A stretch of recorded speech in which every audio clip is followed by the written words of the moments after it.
Hello everyone and welcome to the next video in the series. This video is a technical skills video on the topic of addition and subtraction of rational numbers. And when it comes to the addition and subtraction of rational numbers, the key is to have the same denominators before you add and subtract the number of pieces that you have. When you have the same denominators, all of the pies are cut into the same number of pieces, and therefore one piece from one pie has the same size as one piece from any other pie. And then we can of course add and subtract the total number of pieces that we are dealing with to come up with a net result. So I'll start with a case when the fractions do have the same denominator, and then we'll talk about how we go about working with fractions when the denominators are different. In the case of fractions with the same denominators, we can just go ahead and add and subtract the pieces which are the numerators. And of course the denominator, which basically sets the size of a piece, stays the same. As an example of that, problem number 1. Let's say that we are trying to work out 7/10 plus 3/10 minus 9/10.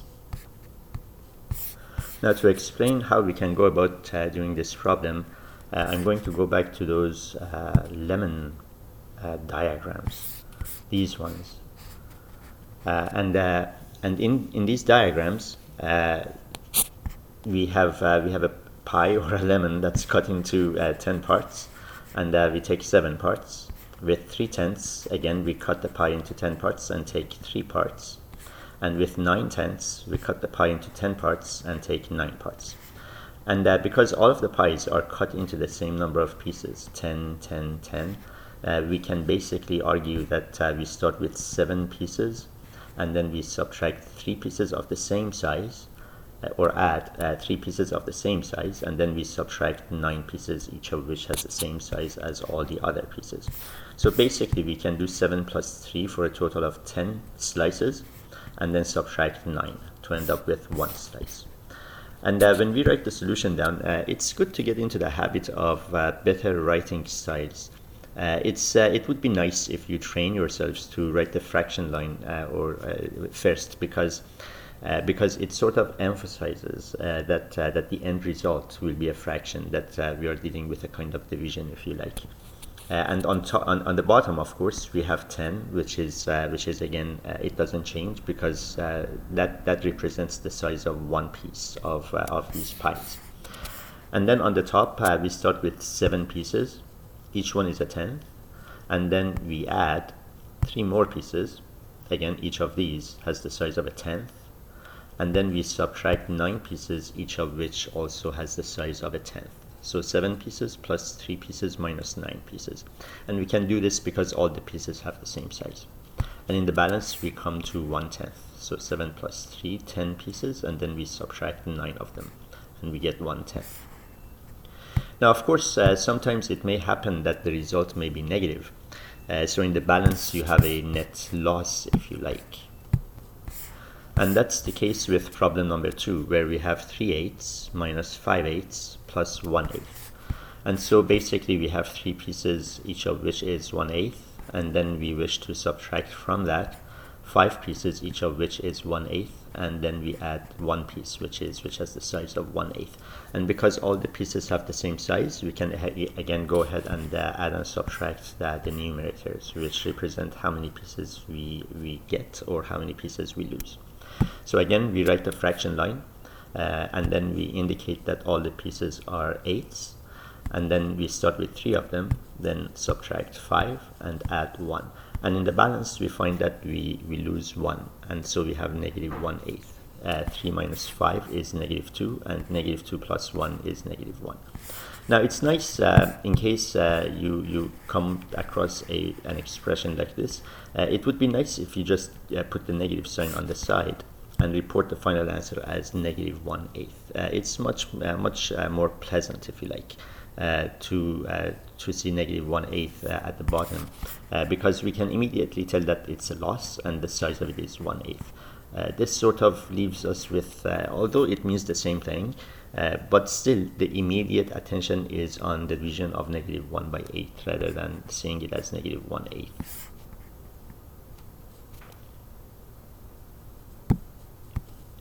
Okay, the second case is when we have different denominators, and of course numerators don't matter here, so let me actually remove this. These are fractions with different denominators now. If denominators are different, what happens is that each pi gets cut into a different number of pieces, and then because the pieces have unequal sizes, it doesn't make sense to add them and subtract them. As an example of this, let's take a look at problem number 3. Let's say that we want to do the calculation 2/3 plus 1/2 minus 3/4. And in this case, if we take a look at the pies, for 2/3 we divide the pie into 3 parts and take 2 parts. For 1/2 we divide the pie into 2 parts and take 1 part. For 3/4 we divide the pie into 4 parts and take 3 parts. And you can see that one piece from any of these pies has a different size compared to one piece from any other pie in the set. And this makes it difficult to work with them as they are, because we can definitely not do 2 plus 1 and say we have 3 pieces, let's say for these two, because the pieces don't have the same size. And the question is, okay, you do have 3 pieces, but how do I figure out the overall size of these pieces? And that's why we need the least common denominator again. Well, a common denominator, but the least one is always the most pleasant, the easiest to work with. And the process for finding the least common denominator is identical to the process. Well, I did talk about the process in the previous video on ordering fractions, and I invite you to take a look at that video again in case you have trouble finding the least common denominator. But in that video we showed that for the fractions that we are working with right now, that least common denominator is 12, and therefore we can divide all of the pies into 12 parts. And just a reminder, once you find the least common denominator, that changes the total number of pieces that you have compared to the top one. Here we have 12 pieces in total, here we have 3 pieces in total. And to find out how many pieces we get, we divide 12 by 3, and that gives us 4, which tells us that 4 small pieces here fit into one of the ones up there. And then because we have 2 of these blue ones, we multiply 4 by 2 to get 8. So 12 divided by 3, 4, and then 4 times 2, 8. And we end up with 8/12. With the next one, 12 divided by 2, 6, and 6 times 1, 6. And we end up with 6/12. And for the last one, 12 divided by 4, 3, and 3 times 3, 9. And we end up with 9/12. Okay, now instead of adding 2/3 and 1/2 and then subtracting 3/4, we add 8/12 and 6/12 and then subtract 9/12. And because all of these have the same denominators, all the pies are cut into the same number of pieces, all the pieces have the same size. So we can say, starting with 8 pieces, add 6 pieces of the same size to get 14 pieces, and then subtract 9 pieces again of the same size, and then you end up with 5 pieces. So we can write this down as we write down our least common denominator. Then 12 divided by 3, 4. 4 times 2, 8. And we write 8 down. And then the next one, 12 divided by 2, 6. 6 times 1, 6. And then 12 divided by 4, 3. And 3 times 3, 9. Okay, now we continue with, now this time I write the whole expression down in one go. Again, denominator is 12, and now we have 8 pieces, add 6 and subtract 9, and we end up with 5/12. Now, an alternative presentation, this is a little bit too long. What happens is that the more you have to write, if it's unnecessary, of course, the writing part, the more you have to write, the more time it consumes, the more annoying it becomes, and less efficient. And one of the things that we can do here is we can, with a bit of training, it doesn't take that much practice, but you can actually skip this line. And it's not just for a matter of efficiency. If you train yourselves to go from the top here down to here, later in algebra it also helps, because instead of writing this, imagine if each of these terms had an x and you wanted to solve the equation for x. So you have 8/12 of x plus 16/12 of x, and then minus 9/12 of x. And then you would have to factor out the x, and that would mean that you have to put brackets around these. And look at how many times 12 is repeated as well. If we go from here to here, we can just put 1x on the right side, no brackets needed, and it means pretty much the same thing. And this is much more efficient, and so I highly recommend that you practice on this, going from here to here. Now this is how you can do it. An alternative presentation, 2/3 plus 1/2 minus 3/4. Now supposing that you did find that the least common denominator is 12, then you write this down. So one fraction line, make it long enough so that you can write everything at the top later on. You have to estimate the length of this line, of course, but keep in mind that you know already that you will be putting 3 numbers on the top that you will be adding and subtracting, so make sure you give yourself enough room. And then once you have the 12, you do 12 divided by 3. Fraction by fraction, you divide by the bottom, multiply by the top. So 12 divided by 3, 4. 4 times 2, 8. And so we write down 8. And then plus. 12 divided by 2, 6. Times 1, 6. And we write down 6. And then minus. 12 divided by 4, 3. And 3 times 3, 9. And we write 9. And now we do, and you see that what happened is that we pretty much bypassed this line. And we jumped from here to here. Again, I highly recommend that you practice on this. Believe me, trust me, do this. And then later on when we take up algebra and talk about rational expressions, you'll see the benefits of this. Okay, now we finished the problem. 8 plus 6 is 14, and 14 minus 9 is 5. So we get 5/12. Alright, problem number 4. Now sometimes you may end up with results that are improper, and in that case it is expected that you would change the improper fraction into a mixed number, because it's easier to comprehend the size of a mixed number, and therefore your report should be, well, it's expected that your answer will be as clear and final as possible. Also, in case you can reduce the final answer, and that may happen with addition and subtraction, even if you go with the least common denominator. It may happen at the end that you may be able to reduce. You should always reduce as well.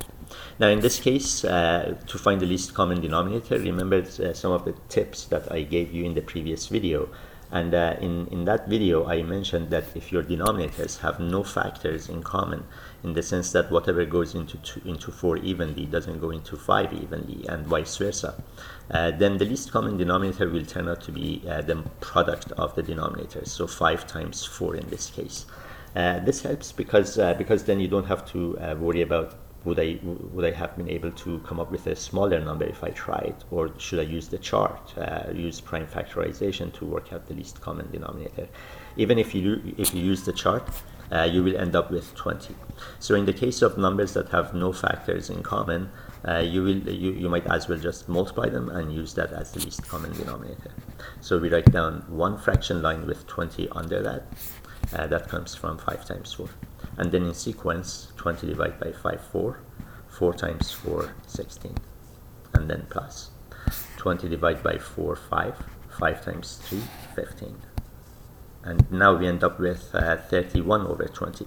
And this is an improper fraction. And you can change it to a mixed number and write the final answer down as 1 and 11/20.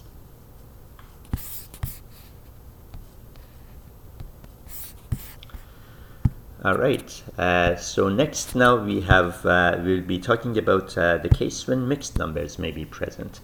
And let's take a look at this through examples. Let's say that we want to add 4.5 plus 1 and 2/3. Now there are two ways to do this. One is to convert these into improper fractions and then do your additions and subtractions. And the second is to keep them as they are and add the whole parts, that would be 4 and 1, and then add the fractional parts separate, 1/2 and 2/3. Let's take a look at both. So alternative 1, we convert both of these into improper fractions. For 4.5, it becomes 4 times 2, 8 plus 1, 9. We get 9/2. And for 1 and 2/3, 3 times 1 is 3 plus 2, 5. We get 5/3. Now 2 and 3 have nothing in common, and the least common denominator will be 2 times 3, which is 6. We write that down, and then in sequence we divide by the bottom, multiply by the top. 6 divided by 2 is 3, and 3 times 9 is 27. And then plus 6 divided by 3 is 2, and 2 times 5 is 10. So we end up with 37 sixths, and for this problem again we have an improper fraction, and we convert this to a mixed number and write the answer down as 6 and 1/6. For alternative 2 now, we're going to keep these fractions, all of them we're going to keep them the same. So 4½ stays 4½, and 1 2/3 stays 1 2/3. Let's take a look at this alternative now. And now we're going to see this as you can see with the highlights. We are going to add 4 and 1, and then we add 1/2 and 2/3 separate. So we add the whole parts, and then we add the fractional parts. And so what we get for the whole parts is 5. That's 4 plus 1. And then for the fractional parts, we draw one fraction line. Least common denominator is again 6, comes from 2 times 3. And then in sequence, we divide by the bottom, multiply by the top. 6 divided by 2, 3. 3 times 1, 3. And then plus. 6 divided by 3, 2. 2 times 2, 4. And we end up with 5 and 7/6. Now 7/6 is an improper fraction. And we can of course convert that to 1 and 1/6. And the 5 and the 1 add up, and we end up with the same answer as we had up here, 6 and 1/6. Now, which approach is better? It depends on a number of factors. It so much depends on the particularities of the kind of problem that you're working on. I would say, in case, for example, you start with, let's say, a chain of these, not just 2 numbers that you want to add, but let's say 5 or 6 of them. If the majority are improper fractions and one of them, let's say, is mixed, I would probably convert the mixed one into improper and then proceed. If the majority are mixed numbers and there is one improper fraction, then I would likely convert the improper fraction to a mixed number and then proceed. In one case, the second alternative is definitely advantageous, and that's when the whole parts are large. You can imagine. So for example here, if I go to an improper fraction, I multiplied 4 by 2, 8, and then added 1 to get 9/2. Now you can imagine if this was, let's say, 437 and 1/2, then it would take a fair amount of time to multiply 437 by 2 and then add the 1. That would give me a large number on the top as well. And then with the least common denominator, it would then grow larger. And at the end, I would end up with a pretty big improper fraction. That's a lot of work. And in such cases, it's much more advantageous to add your big numbers, leave them on the side, and then do the fractions and finish the problem. Now, this approach can also be used with subtraction, except that subtraction, there are so many different scenarios, and it can become a little bit confusing. Again, with practice, you will have no problem doing them, and you have to be patient until you know how to deal with the different scenarios. It will be worth your time though if you practice this. Again, if the whole parts are large, I would not want to convert these into improper fractions and then go through the process of working with all these large numbers. So in that case, knowing this approach, this second alternative is much preferred. Now here I'm going to focus on alternative 2 only. So we are going to subtract the whole parts, and then we subtract the fractional parts. And sometimes what happens is that it's pretty straightforward and the problem ends very quickly. We have 8 minus 3, which is 5. And then for 3/4 minus 2/3, 4 and 3 have nothing in common. And so the least common denominator will be the product of the 2, which is 12. And then 12 divided by 4, 3. 3 times 3, 9. Minus 12 divided by 3, 4. 4 times 2, 8. And we end up with 5 and 1/12. Now, one thing that can happen is that when you do the subtraction, keep in mind that with subtraction, if you subtract a larger number from a smaller number, then the answer will be negative, and that may happen to either or both of the whole parts and the fractional parts. So for example, if I had 3 minus 8, if 3 was over here and 8 was over here, I would end up with -5. And with the fractional parts as well, if you actually switch the order of 3/4 and 2/3, you'll end up with negative 1/12. And those are the scenarios where things become a little bit complicated. I will briefly talk about how you deal with those scenarios, just for the sake of completeness. However, do keep in mind that there are multiple approaches to deal with these kinds of scenarios, where the subtraction of the whole parts or the subtraction of the fractional parts, or maybe even both, turn out to be negative. Okay, so let's go ahead and do this problem. We subtract the whole parts and then we subtract the fractional parts. For the whole parts, we get 5 minus 2, which is 3. And for the fractional parts, least common denominator is 4. And then 4 divided by 2, 2. 2 times 1, 2. Then we subtract 4 into 4, 1. And then 4 divided by 4, 1. And then 1 times 3 is 3. And this is how you can end up with a negative fractional part. So 3 and negative 1/4. Now the question is, how do we interpret this? And keep in mind that with mixed notation, we normally, when the fractional part is also positive, like if the negative sign wasn't there, we would see this as a totality of 3 plus 1/4. And here it so happens that we can also interpret this as 3 plus negative 1/4, which in effect becomes 3 minus 1/4.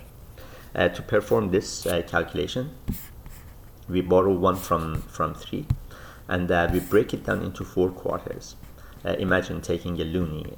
So from $3, 3 loonies, you go down to 2 loonies, and then you break that 1 loonie into 4 quarters. The reason I chose 4 quarters is to maintain the same denominator here. If this was, let's say, 1/5, I would break the 1 that I borrowed into 5/5. If this was 1/10, I would break the one that I borrowed into 10/10, just to maintain the same denominator. Now we have 2 and 4 quarters, and we subtract 1/4, and we end up with 2 and 3 quarters. Now it may also happen that the whole part may turn out to be negative. In case that happens, what I recommend, this approach that I've given here may be extended to that case, but it can become very, very confusing, especially if the whole part is negative and the fractional part turns out to be positive. The notation can become dangerously conflicting with the usual interpretation that we have of a mixed number. In that case, what I recommend is you switch the order of the two numbers that you're subtracting, and then change the answer to a negative. You see, if this problem, for example, was in reverse, if I had 2 and 3 quarters and then subtract 5.5, then my answer would come out to be negative. And in that case, I can do this subtraction, and whatever I get for the other subtraction, which is 2 and 3 quarters minus 5.5, I would get negative 2 and 3 quarters. So again, if the whole parts happen to become negative, then you should switch the order of subtraction, do the subtraction, and then change the answer's sign to a negative. Okay, so that brings us to the end of this video. Now, very quickly, and I really mean it when I say very quickly, I would like to review the process of finding the least common denominator, just in case you've forgotten, so you don't have to go back to the previous video. Now, I'm going to be very, very quick about this, because in the previous video, I did talk about it in a fair amount of detail. And so I will tell you about how we find the least common denominator for the fractions that we had earlier in this video, also the same as the ones that we worked on in the previous video when we ordered them: 2/3, 1/2, and 3 quarters. And remember that we're going to need primes, so I've put the primes down. Okay, and so remember that you need the vertical line. Here we have it. When you're ready, go for it. And there you have it. Quick review. See you in the next video.